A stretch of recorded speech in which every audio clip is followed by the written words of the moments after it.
డబ్బు, అనారోగ్యం, ఉద్యోగం, వ్యాపారం, అప్పులతో బాధపడుతున్నారా? మీకోసమే లాంచ్ యువర్ ఫ్యూచర్ ప్రోగ్రామ్. అందరికీ జై హింద్. ఇప్పుడు ఇండియా అండ్ యుఎస్ మధ్యలో జరుగుతున్న ట్రేడ్ వార్ కానీ, అమెరికాకి విరుద్ధంగా వెళ్తున్న దేశాలు కానీ ఒక ఇష్యూ మీద మాట్లాడుతున్నారు. ఆ ఇష్యూయే డీ-డాలరైజేషన్. అండ్ ఈ డీ-డాలరైజేషన్ వల్ల మన దగ్గర ఉన్న డాలర్స్ మన ఫారెక్స్ రిజర్వ్స్కి ఎలా ఎఫెక్ట్ అవుతుంది. అండ్ చాలామంది మన ప్రభుత్వం ఇప్పుడు గోల్డ్ ఎక్కువగా కొనుక్కోవాలి, మరెన్నో విషయాలు ఈ టాపిక్కి సంబంధించి ఈ వీడియోలో మాట్లాడతాను, జాగ్రత్తగా వినండి. ఫస్ట్ ఆఫ్ ఆల్, మన దేశంలో ఫారెక్స్ రిజర్వ్స్ అని ఆర్బీఐ దగ్గర ఫారెక్స్ రిజర్వ్స్ అని చెప్పేసి ఉంటాయి. మనకి ఎలాగైతే మన ఇంట్లో సేవింగ్స్ ఉంటాయో మన డబ్బులు, అలా మన దేశం డబ్బులు కూడా ఆర్బీఐ సేవ్ చేస్తుంది. దాన్ని ఫారెక్స్ రిజర్వ్స్ అంటారు. ఫారెక్స్ అంటే ఫారిన్ కరెన్సీ అన్నమాట. ఫారిన్ కరెన్సీని ఫారెక్స్ అంటారు. రిజర్వ్స్ అంటే మనం దాచుకున్న డబ్బు. మనం అంటాం కదా సర్ప్లస్. మనకి నెలవారీ జీతంలో మనం 5,000 10,000 ఎలాగైతే సేవ్ చేసుకుంటామో, అలా మనం సంపాదించిన డాలర్స్లో సేవ్ చేసుకొని ఆర్బీఐ రిజర్వ్స్ మెయింటైన్ చేస్తుంది. మనం దీన్ని మన సేవింగ్స్ అని కూడా అనొచ్చు. ఇప్పుడు మనం ఆర్బీఐ ఫారెక్స్ రిజర్వ్స్ చూసుకుంటే గనక అందులో ముఖ్యంగా 3 కాంపోనెంట్స్ ఉంటాయి. అందులో డాలర్ కాంపోనెంట్ చాలా పెద్ద ఎత్తున ఉంటుంది. ఆ తర్వాత గోల్డ్, ఆ తర్వాత ఐఎంఎఫ్ కరెన్సీ అని చెప్పేసి ఉంటుంది. ఈ 3 ఏంటో చెప్తాను, వినండి. ఈ dollar, gold and IMF currency, ఈ 3 కలిపితే మన ఫారెక్స్ రిజర్వ్ తయారవుతుంది. అండ్ ఈరోజు డేట్లో మన దగ్గర ఉన్న ఫారెక్స్ రిజర్వ్స్ $704 బిలియన్. అంటే దీన్ని ఎప్పుడు డాలర్స్లోనే మెజర్ చేస్తారు. మనం డాలర్ ఒక్కటే తీసుకుంటే గనక మన దగ్గర దాదాపు $616 బిలియన్ అమెరికన్ డాలర్స్ ఉన్నాయి. అండ్ గోల్డ్ రిజర్వ్స్ వచ్చేసి దాదాపు $65 బిలియన్ గోల్డ్స్ ఉన్నాయి. అండ్ అరౌండ్ $18 బిలియన్ వరకు మన దగ్గర ఐఎంఎఫ్ కరెన్సీ కూడా ఉంది. ఐఎంఎఫ్ కరెన్సీ ఎలా అంటే ఒక basket of currencies, 5 currencies average తీసుకొని ఐఎంఎఫ్ కరెన్సీ తయారు చేయబడుతుంది. ఇప్పుడు అందరూ ఏమంటున్నారంటే, అమెరికా ఎలాగైతే ఇప్పుడు ట్రేడ్ వార్ చేస్తుందో మొత్తం ప్రపంచంలో డాలర్ని ముఖ్యంగా వాడతారు కాబట్టి అమెరికా డాలర్తో ఎప్పుడైనా మనల్ని కంట్రోల్ చేయొచ్చు, అందుకే మనం డీ-డాలరైజేషన్ చేయాలి అని మాట్లాడుతున్నారు. అండ్ మన ప్రభుత్వం దగ్గర ఆల్రెడీ $616 బిలియన్ ఉన్నాయి. ఇప్పుడు ఈ డాలర్ రేట్ వరల్డ్లో అసలు ఎలా పెరుగుతుంది, ఎలా తగ్గుతుందో చెప్తాను, వినండి. ప్రపంచ దేశాలందరూ వాళ్ళ రిజర్వ్స్ ముఖ్యంగా డాలర్స్లోనే పెట్టుకుంటారు. ఈ డాలర్స్లో ఎందుకు పెట్టుకుంటారంటే dollar is considered to be the most stable currency అనమాట. సో అందుకే సాధారణంగా కంట్రీస్ అన్ని డాలర్స్లో పెట్టుకుంటాయి వాళ్ళ సేవింగ్స్. కానీ ఇప్పుడు జనాలు ఏమంటున్నారంటే, అన్ని కంట్రీస్ ఏమంటున్నాయంటే మేము గోల్డ్కి షిఫ్ట్ అవుతాము అని అంటున్నారు. మన కాన్సన్ట్రేషన్ చూసుకుంటే 616 ఎక్కడ, 65 ఎక్కడ. సో చాలామంది ఏమంటున్నారంటే ఈ డాలర్స్ని మనం డంప్ చేసి మనం గోల్డ్లో మన రిజర్వ్స్ని క్రియేట్ చేయాలి లేదా పెంచుకోవాలి అని చెప్తున్నారు. సో దీనివల్ల లాభం ఏంటి, దీనివల్ల నష్టం ఏంటి, మరెన్నో విషయాలు చెప్తాను, వినండి జాగ్రత్తగా. ఫస్ట్ ఆఫ్ ఆల్, ఈ రిజర్వ్స్ డాలర్స్లోనే ఉంటాయి, ఎందుకంటే dollar is a stable currency కాబట్టి. సో మార్కెట్లో ఎలా అవుతుందంటే there is something known as demand, supply and price. ఇలా 3 ఉంటాయి. మనకి ఏ ప్రోడక్ట్ అయినా సరే మార్కెట్లో దానికి సప్లై ఎక్కువ ఉంది, డిమాండ్ ఎక్కువ ఉంది అంటే దాని ప్రైస్ కూడా ఎక్కువైనా ఉంటుంది, స్టేబుల్ అయినా ఉంటుంది. అదేవిధంగా సప్లై ఎక్కువ ఉండి డిమాండ్ తక్కువ ఉంటే దాని ధర పడిపోతుంది.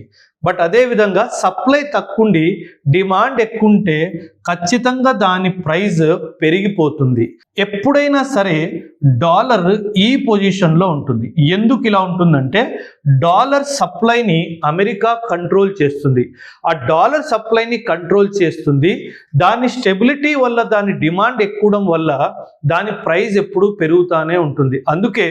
అందుకే మనం గమనిస్తున్నాము ఈరోజు $1 దాదాపు 87 రూపాయలు దాకా వెళ్ళిపోయింది. సో మనం ఏమంటామంటే ఇలా ప్రైస్ పెరిగిపోతున్న కొద్దీ, ఫర్ ఎగ్జాంపుల్ నేను ఈరోజు ఆయిల్ ఇంపోర్ట్ చేసుకుంటున్నాను. అంటే ఇప్పుడు నేను ఆయిల్ ఇంపోర్ట్ చేసుకోవాలి, $1 నేను ఇచ్చి ఆయిల్ తెచ్చుకోవాలి అంటే నేను 87 రూపాయలు ఇవ్వాలి. సో ఇప్పుడు నా ఉద్దేశం ఏంటంటే, మన ప్రభుత్వం కానీ వేరే ప్రభుత్వాలు కానీ వాళ్ళ ఉద్దేశం ఏంటంటే దీనిని తగ్గించాలి.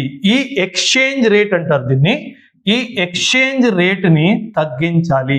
సో ఈ ఎక్స్చేంజ్ రేట్ని తగ్గించాలి అంటే మనం ఒక పని చేయాలి. ఎలాగైతే సప్లై తగ్గించడం వల్ల డిమాండ్ పెరుగుతడం కానీ డిమాండ్ కాన్స్టెంట్గా ఉండడం వల్ల ప్రైస్ పెరుగుతుందో, మనం ఈ సప్లైని ఇంక్రీజ్ చేయాలి.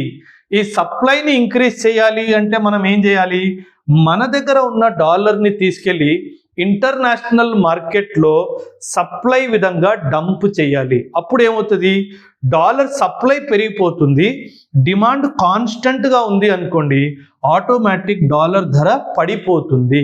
ఈ డాలర్ ఎక్స్చేంజ్ రేట్ పడిపోయింది అనుకోండి, ఇది మేబీ $1 = 70 రూపీస్ రావచ్చు, $1 = 75 రూపీస్ కూడా రావచ్చు.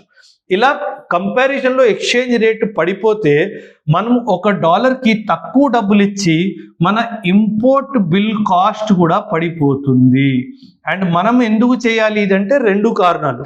ఎందుకంటే మనం ఇంపోర్ట్ ఎకానమీ, మనం ఎక్కువ శాతం ఇంపోర్ట్ చేసుకుంటాం కాబట్టి మనకి ఇది తక్కువ ఉంటే మనకు మంచిది అన్నట్టుగా చాలామంది అంటున్నారు.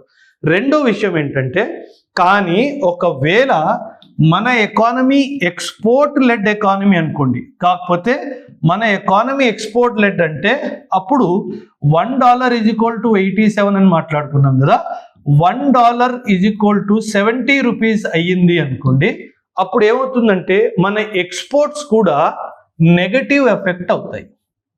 ఎక్స్పోర్ట్స్ కూడా నెగటివ్ ఎఫెక్ట్ అవుతాయి. అందుకే మన ప్రభుత్వం ముందుగానే ఏం చేసిందంటే, నేను ఇప్పుడు చాలా ఎక్స్పోర్ట్స్లో నేను అసలు ఈ ఎక్స్చేంజ్ రేట్ గొడవ లేకుండా నేను రూపీలోనే ట్రేడ్ చేస్తాను అని చెప్పేసింది.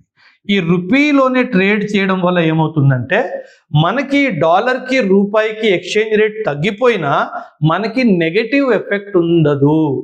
అండ్ మనం ఇలా డబ్బులు, ఈ డాలర్స్ మన రిజర్వ్స్ నుంచి తీసేసి మనం బంగారం పెంచాలి.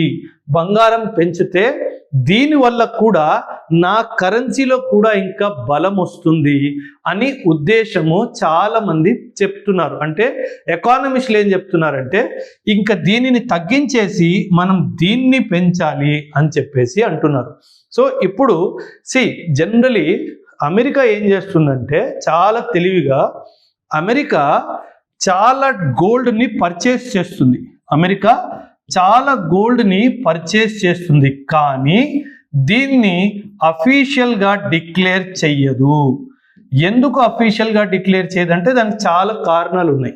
సో ఇప్పుడు ఏమవుతుందంటే, కరెన్సీకి బలం, కరెన్సీకి స్ట్రెంగ్త్ గోల్డ్ హోల్డింగ్స్ నుంచి వస్తుంది. కరెన్సీకి స్ట్రెంగ్త్ ఎక్కడి నుంచి వస్తుంది, గోల్డ్ హోల్డింగ్స్ నుంచి వస్తుంది. అంటే మన రూపాయి విలువ మన దేశం దగ్గర ఎంత గోల్డ్ ఉందో దాని మీద కూడా చాలా శాతం వరకు డిపెండ్ అయి ఉంటుంది. సో మన దగ్గర గోల్డ్ పెరిగిందంటే మన రూపాయి బలం కూడా పెరుగుతుంది. కానీ అమెరికా ఏం చేస్తుందంటే, ఎవ్వరికీ చెప్పకుండా సీక్రెట్గా గోల్డ్ని హోల్డ్ చేస్తూ ఉంటుంది. ఈ గోల్డ్ ఎందుకు డిక్లేర్ చేయదు అంటే, ఈ డిక్లేర్ చేస్తే అమెరికాకి $36 ట్రిలియన్ అప్పు ఉంది. అప్పుడు IMF ఏమంటది, నీ దగ్గర ఇంత గోల్డ్ ఉంది కదా, నువ్వు ఫస్ట్ అప్పు తీర్చేయని చెప్తుంది. సో అందుకే ఈ అప్పు తీర్చకుండా ఉండాలి అన్న ఉద్దేశంతో అమెరికా ఇలా తన దగ్గర ఉన్న గోల్డ్ని డిక్లేర్ చెయ్యదు. సో నా ఉద్దేశం ఏంటంటే, మనము ఖచ్చితంగా ఇంకా అమెరికా ఈ డాలర్ డిపెండెన్స్ని తగ్గించి మేబీ ఒక $100-200 బిలియన్ గోల్డ్ క్వాంటిటీని ఇంకా ఇంక్రీజ్ చేస్తే, ఒకవైపు ఇలా అమెరికన్ డాలర్ మార్కెట్లో వెళ్ళి సప్లై ఇంక్రీజ్ అయితే డాలర్ కూడా క్రాష్ అవుతుంది అండ్ మనకు కూడా గోల్డ్ వస్తుంది, అమెరికా కూడా బుద్ధి చెప్పినట్టు అవుతుంది అన్నది నా ఉద్దేశం. సో దీనిపైన మీ అభిప్రాయం కూడా ఖచ్చితంగా కమెంట్స్లో తెలియజేయండి. థ్యాంక్ యూ అండ్ జై హింద్.